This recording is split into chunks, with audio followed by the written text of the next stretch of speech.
শুভ সন্ধ্যা বন্ধুরা, আশা করি আপনারা ভালোই আছেন, আমরাও ভালো আছি। আজকে আমার খুব ভাগ্য ভালো যে আমি আজকে দু জায়গা থেকে প্রসাদ পেয়েছি।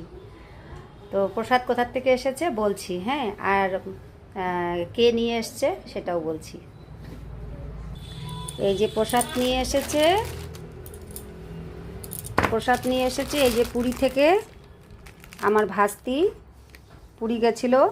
ওরা কালকেই নামছিল পুরী থেকে, কালকেই বাড়িতে এসছে। ও আজকে আমাকে প্রসাদ দিয়ে গেল। এই যে এটা হচ্ছে পুরীর প্রসাদ। আর নিয়ে এসেছে আমার ভগবানের জন্য, এই দেখুন, চন্দন কাঠ। কি ভালো হয়েছে না আমার এই চন্দন কাঠটা কিন্তু বেশ বড়। আর শুনলাম নাকি এই চন্দন কাঠ ওখানে বেশ কম দামেই পাওয়া যাচ্ছে। আমাদের এখানে তো এই চন্দন কাঠের অনেক দাম।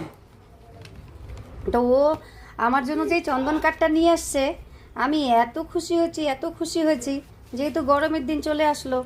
তো এখন তো রোজ তো লাগেই, কিন্তু এখন আবার একটু বেশি করে লাগবে।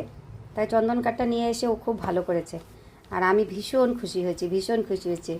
তারপরে ওর সাথে একটু গল্প করলাম। ও কোথায় কোন মন্দির দর্শন করলো, কোথায় কীরকমভাবে প্রসাদ পেলো, এগুলো সব ওর সাথে গল্প করলাম এতক্ষণ।